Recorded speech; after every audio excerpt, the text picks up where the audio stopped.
10 years ago, the National Indian Foundation's Department of Unknown Tribes set up in the area.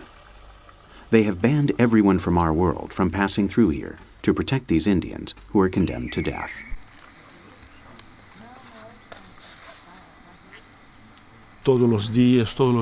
Every day they tell me, we no longer have the will to live.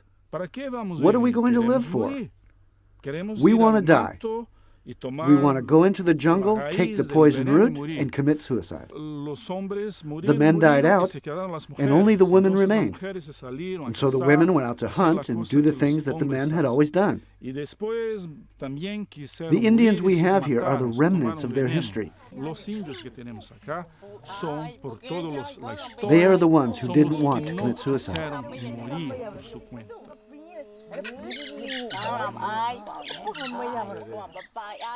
The only alternative to collective suicide was trust, and since 1995 they have surrendered to it.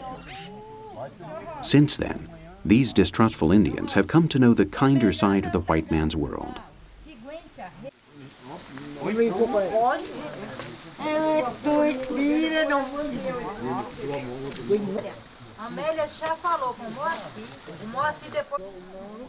This operation is staffed by brave and caring men and women who devote their lives to those who are weaker, under the leadership of Moacir Cordeiro and directed by Sidney Pozuelo.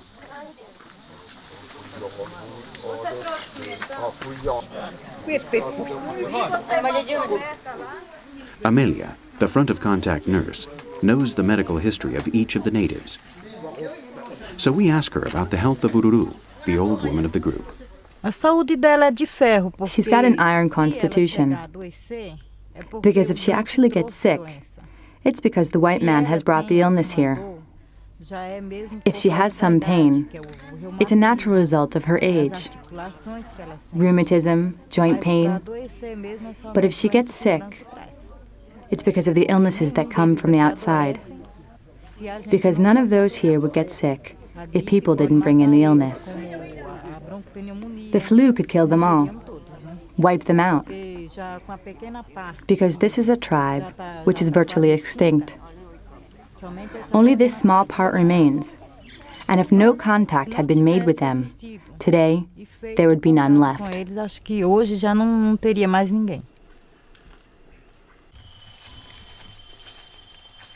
Another frightened and hunted person enters our story with a purposeful stride.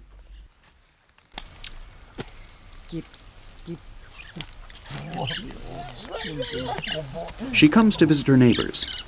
In days gone by, they were her enemies, but today they are her blood brothers, comrades in hardship and misfortune.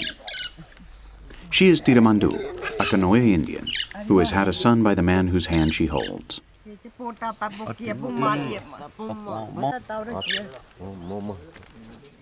Years ago, before the white man colonized Rondonia's jungle, the Kanoe and the Akuntsu could not even stand each other.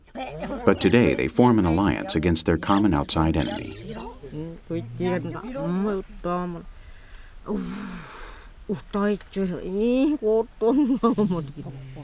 Pura is Tiramandu's brother, the third and last of a tribe that was contacted in 1994, prior to the Akuntsu. Despite their clothing, they still preserve their Indian soul, wounded but intact. The ritual moves forward, and the Akuntsu display their sharp weapons, the essence of their hunter souls, before the eyes of their neighbors, like excited hosts.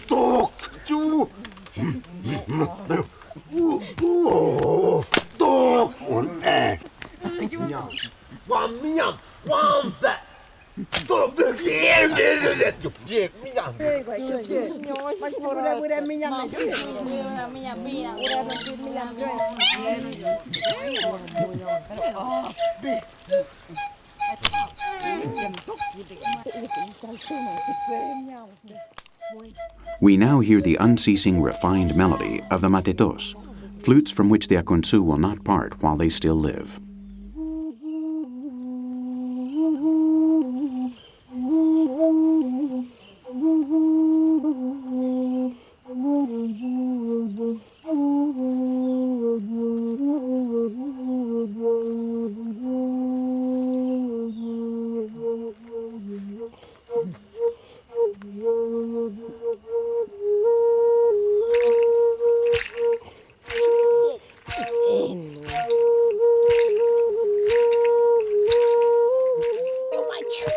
Beating time with chestnuts tied to the knee, the music and dance dramatize the hymn to humanity so enjoyed by this mother and her son.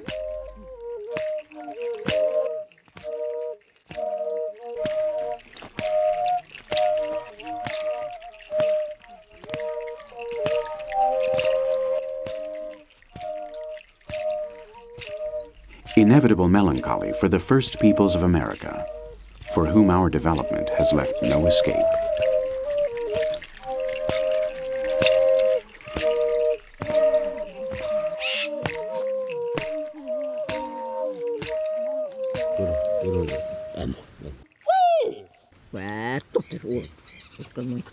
Ururu and her son Pupake prepare for the festival of the senses. Everything is ready for them to fly high.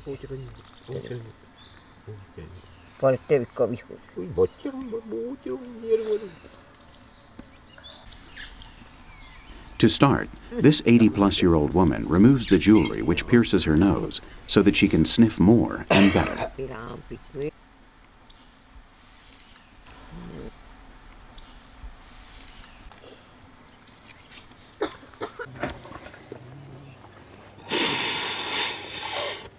With the help of a reed, Pugapia lifts a vegetable drug to the nostrils of her husband. This snuff from the anjiko or yopo tree is used on few occasions and is highly hallucinogenic.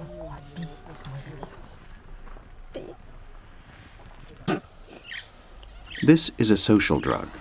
Everyone takes part in its consumption, but without frivolity.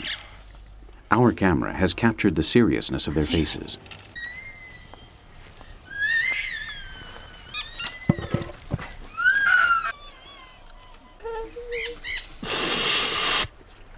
Safely united, this morning they seek out another dimension, another sensory territory to make them less vulnerable in the face of the cruel reality which grips them.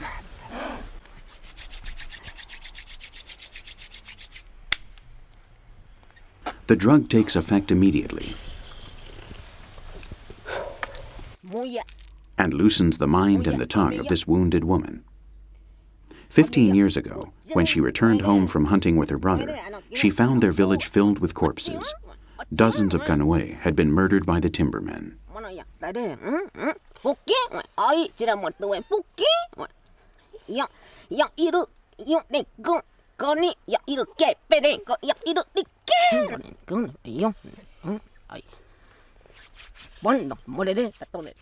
The exorcism begins.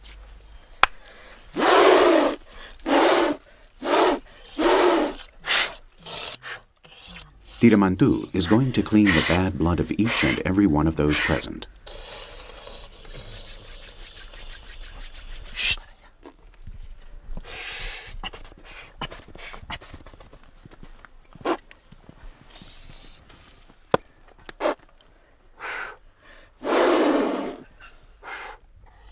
This ritual is one of the most meaningfully suggestive anthropological documents we have ever seen.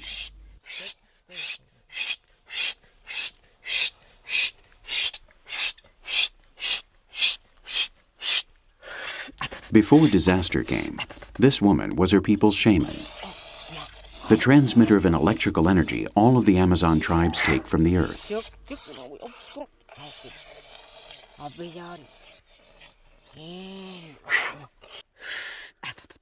Today, after years of silence, she acts and works for her friends, once her enemies, the Akuntsu.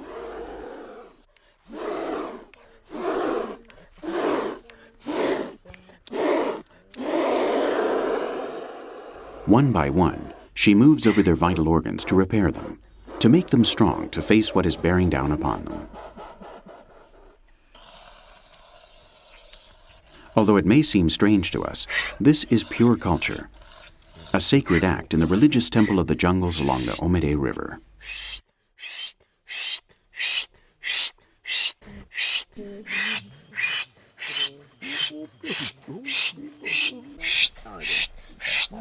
The son, little Oberaika, takes part in the ritual with his mother.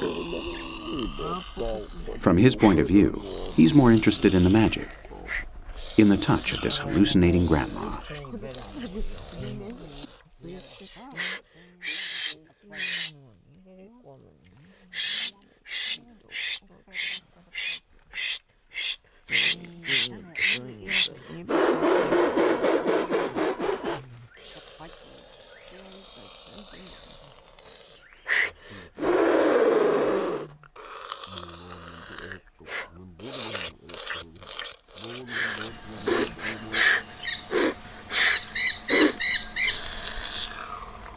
The wasted land hurts this morning more than ever, and these people cry for it, like good children for their mother.